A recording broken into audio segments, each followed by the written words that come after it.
From the RSNA, this is the Radiology Artificial Intelligence Podcast. My name is Paul Yee, and I'm a radiologist and co-host of the podcast. And my name is Ali Tijani, and I'm a radiologist and co-host of the podcast. Each month, we dive into the hottest topics in radiology AI and talk with leading experts, thought leaders, and movers and shakers in the field.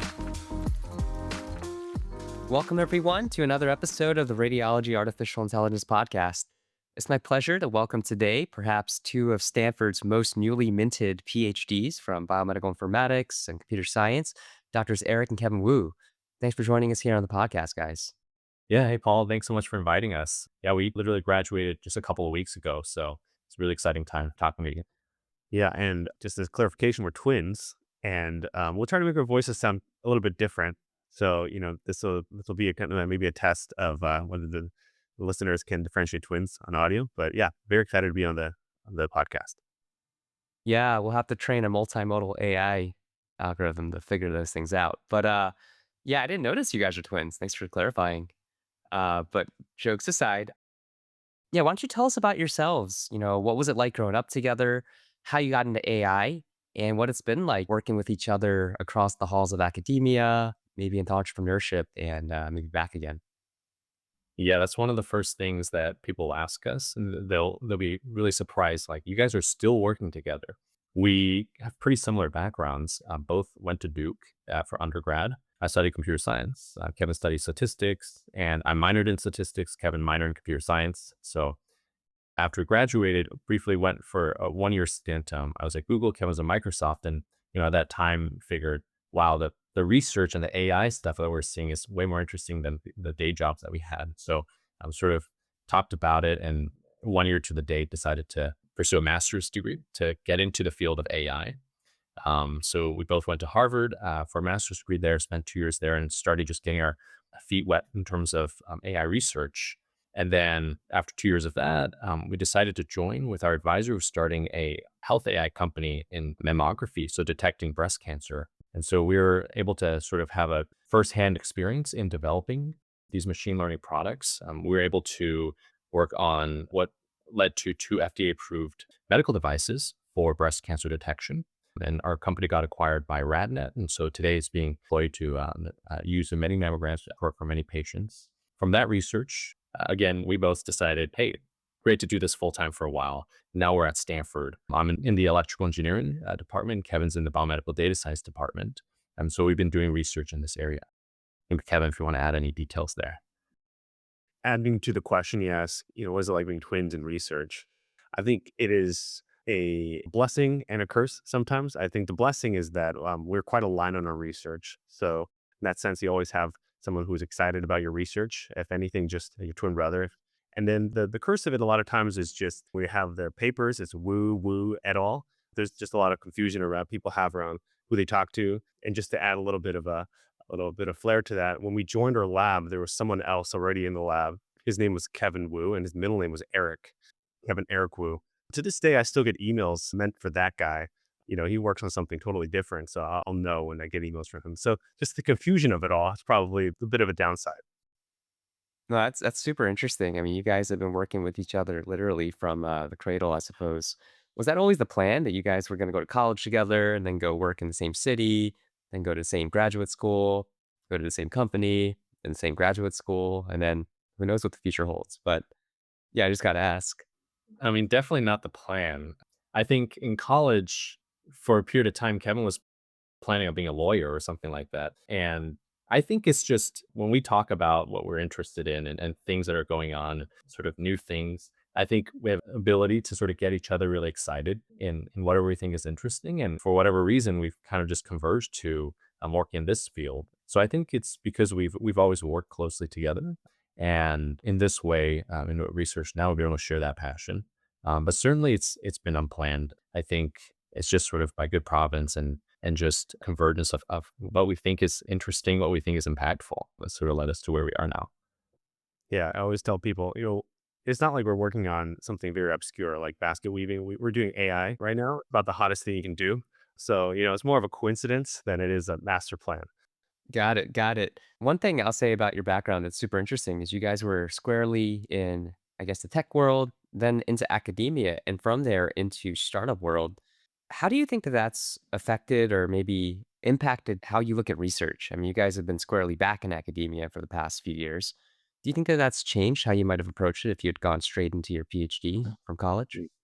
I think this is a big part that has been a plus in terms of the PhD. In industry, there's a lot of focus on really, does the product work? And does it work? It goes multiple layers. Does it not just work technically? Does it work in terms of clinicians liking to use it? And does it work from a market perspective? Right? These are really hard questions a lot of times, and it takes a lot of time to get a product fitting in the right way. And research, you really get that freedom where no one's asking you whether you can sell a million of these. It's just, is it interesting and novel? But I think having that experience working in a company really shapes research in a big way. You come up with so many questions where you're at a startup that you don't have time to tackle. What exactly are the right configurations for these models to work, and what are all the conditions they don't work? You don't have time to tackle that when we're at a startup, but you end up putting a backlog of these questions and accumulating that. And by the time you hop back into academia, you just have a naturally generating area of research that you can just draw from rather than having to sort of sit around and conjecture in terms of what people might find interesting. Yeah. Well, the very first project Kim and I worked on when we started our PhDs was from this question we had working at Deep Health, which was, we were developing one medical AI device. We were aware of a few other AI devices in mammography and maybe outside of that, but there wasn't really any understanding of what is the lay of the land in terms of all the AI devices that are FDA approved. And more so, like, we went through one evaluation process. We talked to the FDA, we had lots of meetings, and we knew the ways in which we were evaluating our models. We knew there was pros and cons to their framework. And so we kept asking ourselves the question of what are other products in this space looking like? How are they evaluated? Does the FDA have some rigorous standard here? And so, that was the beginning of sort of first paper we wrote, which was looking across the hundreds of algorithms which have FDA approval, and trying to, look from 30,000 feet and say, what are the evaluation standards? How does this compare to what we understand about limitations of AI? So I think there's definitely the synergy here where, yeah, we're able to just draw from our experience in the industry and write some what we think are interesting papers from that. Yeah, no, I recall that paper. It's super interesting because you guys, if I recall, you didn't just summarize how are these FDA cleared algorithms evaluated, what are their statuses, what topics do they cover, the body parts, what did FDA say? We also looked into some of the technical maybe pitfalls. I think you guys looked at some sub-analyses, looking at things like hidden stratification and saying, hey, are they doing analyses stratified by sex or by age and that kind of thing. And then you actually had a case study, which I thought was really cool to put some numbers behind it. Yeah, and that's something definitely in the Radiology AI journal and the RSNA at large that we're trying to do is how do we bridge this gap between computer science, between a lot of this technical stuff with the clinical side? I find that that is something that's pretty rare. There's a lot of things, for instance, that are published in, let's say, the NeurIPS or the CVPR kind of communities that radiologists are not really aware of. But on the same token, there's a lot of stuff that's in the clinical journals that computer scientists might not be aware of. And how do you guys look at that landscape? I mean, it seems like to me your work is really at that intersection. Do you have any advice for people listening, whether they're radiologists, whether they're computer scientists, or someone in between? Yeah, it feels like, that intersection of, say, AI scientists slash physicians, that's definitely growing. I think there's even the last 5 years, that's grown a lot. And so I think you do have to kind of keep one foot in each door.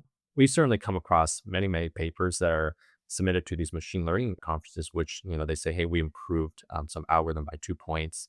It's a value on the same data sets. And it's really hard to say how would this translate if you were deployed to patients. And so it had seemed like there was this large disconnect between the progress in the machine learning space and also what is the demand and what are the requirements from physician point of view. And so, yeah, I think that it seemed very promising now that there are physician scientists that are very knowledgeable about the machine learning side, as well as how does it impact how doctors practice. I think you sort of need knowledge, understanding in both of those areas to really make a lot of impact. Yeah, I would even extend it for the current wave of AI even more dramatically. I think before, when we were doing our undergrad and masters, you might have a group of people who are called machine learning people. They had just only trained on machine learning, and then they interface with clinicians, and there's two separate worlds. But now, the way the generative AI has unraveled, it's really eating the world. And essentially, what it means is it's gone into every space in our lives. And now we're finding natural adoption by clinicians. So, clinicians will naturally just go to ChatGPT or something that's more clinical facing. No one had to sell a product to them in the sense that, these radiology products we're selling before had to go through specific vendors, FDA approval, and maybe a few people were able to expose to them. But now everyone's using AI. So in terms of that divide between the AI world and the physician world, we're finding it really start to get blurred. People might not be training, transformer models and doing all these kind of large scale tasks, but what they are doing is developing an understanding of how AI is being used, doing some basic prompt engineering on their side as well. And that experience is really valuable. And as we see that like the intelligence of these generative AI models have grown, these models get really hungry for getting expertise and understand feedback from the top experts in the field, right? So I think that's where that feedback loop gets really important. My prediction is that we're going to really see a blurred line between AI scientists versus physicians, especially as these tools get really extensible and easy to use. Yeah, I think that's well put. There really is this kind of blurring of the lines, or maybe another way to look at it is maybe breaking down the barriers between groups that are traditionally kind of siloed. That's a nice segue, though, into your latest project called MedArena, which is a really exciting way to bridge that gap, right? You're looking at technologies that are state of the art and asking how might these translate clinically. But I don't want to give away too much. Can you tell us about MedArena? What's the story behind it? What does it do? And what have you guys found so far? Sure. Yeah. We talked a bit about our experience at Deep Health. So there we were building out this machine learning model for predicting breast cancer. Maybe we could say that was one framework or mold to develop AI. And so with that kind of AI, it produces a score, like a risk score. And from there, you have essentially a predefined output. And so then you can objectively evaluate that model using metrics like AUC, or you can derive an operating point and look at your sensitivity specificity of your model. And then from there, we have a very objective way of comparing model to model, right? We could say my model has a 0.95 AUC, that model has a zero point 0.8 AUC. So therefore, my model is more accurate than this other model. And so in the last few years, though, Kevin and I realized increasingly like that framework, and that's the predominant framework that, let's say, the FDA or doctors are used to, right? That framework has really sort of come shattering down and with the advent of LLMs, because now the outputs, they're not constrained to a single number. The outputs are sort of infinite dimensional. You can ask it any question to give you any answer in some free text. Now that's great because the capabilities are just so much stronger. But now we have this sort of gap where we don't have great frameworks to then evaluate how are these models, these new LLMs, performing on clinical tasks. And we mentioned the majority of doctors now are just using these in their clinical practice. Has huge advantages, but we aren't able to use existing frameworks that we know and understand to evaluate them. And so that's really the motivation of MedArena. We wanted to look at what is the most complete way of evaluating these models in a new world in which we don't have the ability to quantify the outputs and compare them in a very straightforward way. And I'll throw it to Kevin to sort of describe a little more about like what we're doing with MedArena as well. Fortunately, in the AI space, we can take a lot of parallels, what people are already doing for evals. So on one hand, you have static benchmarks, and we might be used to seeing a lot of those being reported by top AI labs. These are like multiple choice questions, or maybe even using LLM as a judge for some of the answers. At the same time, we see that there are these very popular leaderboards, which essentially provide a competitive ranking for LLMs. Evaluation platform like LM Arena essentially allows users to see the blinded responses from two different models. And based on the answers that they receive from these two different models, they can prefer one or the other. Right, this is probably the most basic way in which someone could express a preference over LM responses is to provide a binary preference over model A or model B. The magic there is that humans have preferences that are very diverse and implicit. And rather than try to make that explicit through a static benchmark, we just capture the preferences and then almost like a chess tournament, for example, we can rank who the stronger LLMs are. Right? So through that, you get a ranking of, the first, second, third, fourth most powerful LLM. And as a result, that reduces a lot of specific biases, which we can get into later. It might also introduce other types of biases, but at least the bias of a static benchmark that might be overfit, not represent all of what people might care about. That's what the model of a platform like LM Arena shows, right? So specifically, the technical parts of MedArena, we've tailored to try to parallel LM Arena as much as possible because it's a working model. But we made a few technical tweaks to make it suitable for the medical space. So first of all, we really need to make sure that the preferences being provided are from physicians, right? This is probably the most important component of MedArena is just making sure that we're getting high quality physician preferences. And so if you go to medarena.ai, you'll first see this login page, which you have to be a physician to get into. And you can either provide NPI if you're in the US, provider identification, or you can provide other credentials if you're international as well. So this is the first technical part. And the second is that we are choosing models which are accessible by clinicians. These are commercially available models for now, right? And the idea there is we want to just really capture what the clinicians are using and also the quick kind of queries they're sending to these models that are currently available. So that's the important kind of tactical differences between MedArena and a lot of the other popular benchmarks there are right now. Yeah, I think that's a super interesting take on things. I'm excited to see these kind of benchmarks that we're seeing in the computer science world being translated over clinically. You talked about some of the technical tweaks. Can you talk to us about some of the clinical considerations that you made? Obviously, MedArena, it's not radiology arena, it's not cardiology arena, it's not dermatology arena, but it's really like this broad strokes thing.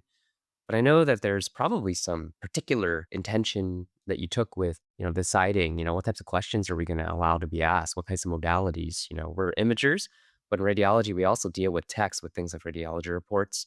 Obviously, folks like pathologists have pathology images, dermatologists have photographs, cardiologists might have videos of echocardiograms. So, just curious about some of those things from the clinical side.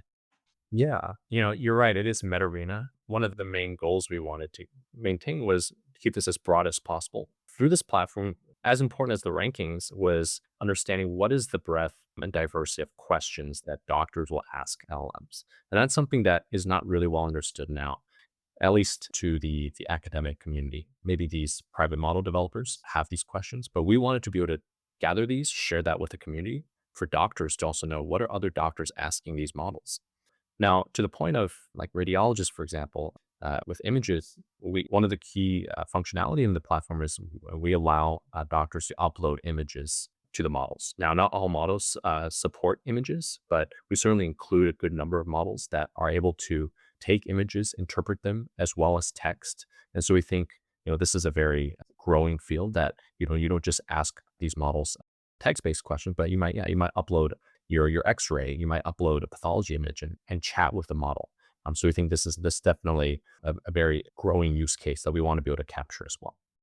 And off the point of, med arena versus other subspecialties, it is kind of a bold design choice, right? To make it quite broad. Medicine itself has as much diversity between fields. There's this whole world of different types of doctors talking to each other. But strategically, you start off med arena quite broadly just because we already don't have visibility into small subspecialties. So you want to start quite broad. But ideally, one vision of evaluations like MedArena is that the same way that every subspecialty has an organization that runs it, we'd like to see medical evaluations get quite specific as well. I think that's the future of medical evaluation. There shouldn't be one monolithic notion of a doctor. And I think that's a lot of how maybe top labs are thinking about medicine right now is that there's the doctor and there's the expert, but really trying to get specific. So are you mean radiologist? Do you mean someone who's in cardiology? Do you mean someone who's doing like infectious diseases or oncology? Because they have very different considerations. Now, the great thing about MedArena right now is that because it's quite broad, the individual clinician can really just figure that out for themselves first. For example, if you do 20 queries or more, you get to just figure out which model worked best for you, right? So that's probably at the most individual level for your practice, for the situation that you're in. You can figure out what the top model is if you do 20 queries. The next step on top of that is start pooling together, clinicians in similar practices to figure out what they look like on that level. And that just requires us to grow the platform and grow the usage more than it is over time, and we can get that resolution. But the starting point, at least, is that clinicians can figure out individually and personally what the best model is. Yeah, I think that's tremendously helpful, especially when you consider these models, they're not always free, right? You have to pay for them. So I think it's a great service and an opportunity to learn about what one as an individual might prefer, but also what we as a profession might need to consider. And I say we broadly now, as we're talking about the lines being blurred between machine learning person and, let's say, clinician. Well, what have you guys found? I know that MedArena's been up for a few months now, at least. I know that there's been getting some traction, which has been very exciting. What can you share with us? Anything hot off the press? Or maybe not hot off the press, but hot off the analysis, let's say? Yeah, off the Jupyter Notebook.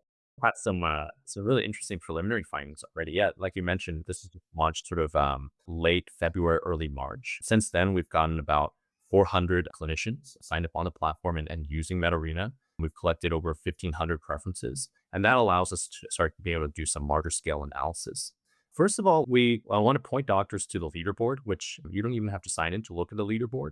There's some interesting findings. And first of all, if you look at the top two models, those are Google Gemini's models. So they have their latest 2.5 Pro. They also have their 2.0 thinking model. And those outperform the OpenAI's GPT or O1, O3 reasoning models. And we think that's really interesting because it actually confirms anecdotally when we've talked to other doctors, we ask them, do you use models? Have you tried Gemini? Have you tried OpenAI? They've also said, yeah, I really like Gemini's models. And so it's really great to go to quantitatively confirm that. We know that OpenAI has a large majority of the usage, at least across the general population.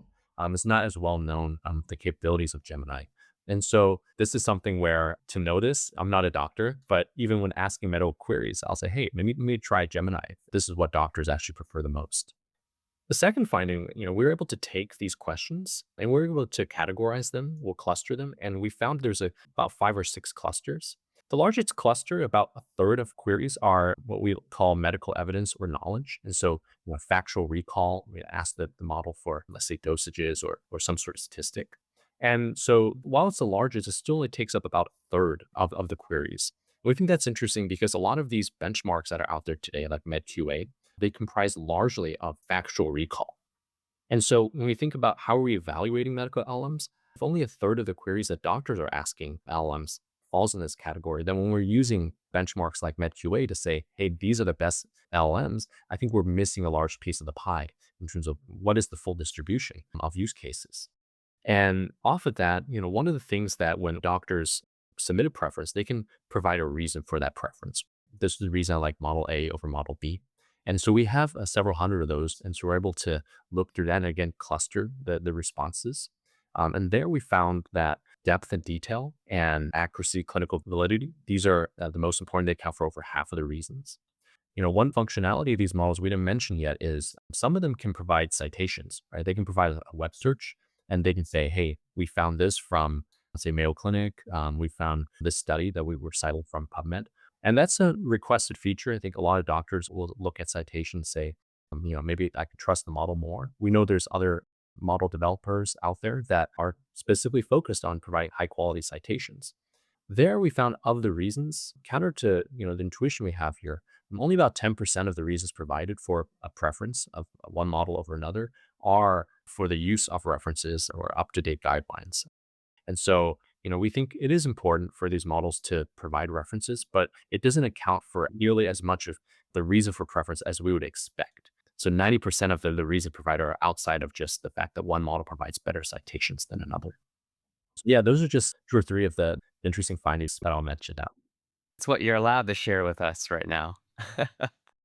Some of the initial reactions that we have from these findings is that the mix of types of questions that we receive is a good way to ground the development of LLMs. What I mean is that I think there are a lot of focus recently on capabilities and models, especially around like diagnosis. Like for example, this recent paper that Eric and I have written is how much can we try to improve the diagnostic capabilities of models? So you might see, there's papers which talk about rare disease diagnosis, being able to integrate a lot of capabilities from graph data or EHR. A broad theme there is what are we optimizing for in terms of broad clinician usage? So I think one interesting thing is there's still a lot of the usage of LLMs is to pull up knowledge, pull up evidence, try to find credible sources, credible information as part of the clinical care. There is a sizable percentage, a minority of times doctors look at these models in terms of their capability for diagnosis, but it is a minority. And so it's interesting to think about volume versus capability. I think that by and large, we see a lot of volume for more simple queries. And there's a dynamic component there. Like, do doctors know that you can be asking diagnostic questions that are quite complex? Do they know? And is it true that you can just maybe paste in a lot of PHI or maybe cleaned up versions of these things into models and be able to have the model interpret things in a very nuanced way? So there's a bit of a balance, right? Is it that we're seeing a lot more simple questions because clinicians just have that natural use case? Or is it because they don't know that that's a capability of the model yet? And we have to build capabilities out before clinicians start to do that. So right now, I think it's an interesting snapshot to look at MedArena usage in terms of the queries and the content to be able to see and benchmark that maybe 12 months, 24 months out from now and to see if that's changed. Yeah, I think that is incredibly interesting because initially, when I heard the idea of MedArena, I thought, oh, okay, cool. It's a benchmark for these tools. But one of the things that I'm hearing from you is this is insight into one, what are kind of priorities or top of mind for physicians and doctors who might be using these tools? But number two, I think these can also point out opportunities for, on one hand, let's say developers of these tools to figure out how do we best serve this population, either in features in the models themselves, or maybe in educating how do we best use these. But on the flip side, too, I think for medical educators, I think about back to medical school, back to residency, I always thought it was kind of a little bit backwards where, there's a heavy emphasis on memorizing just literally tables and tables of facts when I knew that in practice, nobody actually keeps these things in their heads, they're gonna look them up. We can easily pull out back when I was in med school, literally this thing called pocket medicine. It's like a little cheat sheet. But nowadays, right, you have your iPhone, you can just go on Google. I think that this is, one of those things that could maybe change how medical education is restructured and organized, thought about. So shout out to the medical educators out there. And then one final thing I'm just curious what you guys think about is, like Google has these Google trends, right? That people have looked for like search terms. I wonder if there's some type of analysis to look at what types of queries are being made with these LLMs versus what people have been searching on Google. Colloquially, oftentimes physicians, we go to the internet and we say, hey, let's see what Dr. Google thinks. I think this might be a slightly different paradigm, but just some observations I'm making. I love that parallel. I think that's certainly one of the advantages that we're trying to give from MedArena, which is currently we know there's millions of queries by doctors made to these platforms every day. That data gets lost to the general public that these private companies capture, and they're able to use it to improve their models. We think that if MedArena is a platform and it's open source, and we're able to provide sort of an up to date snapshot of real world clinical usage, doctor queries, and we're able to sort of show the community here's what doctors are asking at a given time. And given it's a free platform, it's also a resource for doctors. Then those in the academic and open source community are able to actually take advantage of this data to improve models, to have a better understanding of which this can help hospitals as well to understand like what are the needs of their doctors. So we think there is a great flywheel that can be created as MedArena scales up. And we're able to capture more of just the real world distribution of questions and needs of doctors. So I love that analogy of a flywheel because I think a lot of times AI projects, whether it's a research paper or even like a capital data science competition, there can be a lot of excitement, a lot of buzz around the initial, release of paper or the models. But I think after that, things sometimes fizzle out. So what is MedArena's next steps? Is this going to be a one-off thing saying, hey, let's raise some awareness, which I think has tremendous value? Or do you guys intend for this to kind of last for a little bit longer and evolve maybe with the field? I think that we would love for MedArena to continue to grow. And like you said, the flywheel is really important. One of the cool things about making an LLM preference platform is that we don't need to be the ones telling everyone to use LLMs. I think that's naturally already happening in AI for medicine and is only going to grow. Our only challenge is to get some of that usage funneled through MedArena, where we can capture the preferences and the queries and be able to make analyses and hopefully open source some of the interesting results we see there. So I think there comes in a few platforms. Like one is we have made sustained efforts to partner with different types of medical organizations, institutions, influencers, and so forth. It's been a fun experience figuring out how to disseminate knowledge in the world of incredibly busy doctors. And the second is we're in the process of hopefully building up better features for MedArena. Currently is a research project. And so the question of how much productization needs to occur for MedArena for it to really have that flywheel going on is still in the works. But I would just tell any listeners to, look forward to some exciting updates from MedArena, whether from the academic publication angle or from the product angle. We are certainly devoted to making sure this is a really valuable thing for the medical community. Yeah. And just to add to that, we think the value of something like MedArena will only grow. It certainly would be useful to have a one-time snapshot of what doctors are using, but really the value is to be able to continue to evolve. As doctors' use cases change, we also want MedArena to be able to change with it. One of the things that we've gotten feedback on, particularly from radiologists, is a lot of the information, the data they want to upload contains PHI. And so we're thinking of ways in which, currently these models, they don't support PHI. We don't allow PHI on the platform, but we want to look at ways in which we can bring as much of the natural usage into the platform as possible. Certainly, we also love feedback from the community. And so we love to hear from listeners. Please reach out to us through the website in terms of features or feedback that you think can help us grow and improve the platform. All right. Well, as we wind down into our last minutes of the podcast, I want to say thank you for joining us here and just want to end with a question for you guys. What are you most excited about in the next few years in AI, in medicine, and maybe what are your predictions?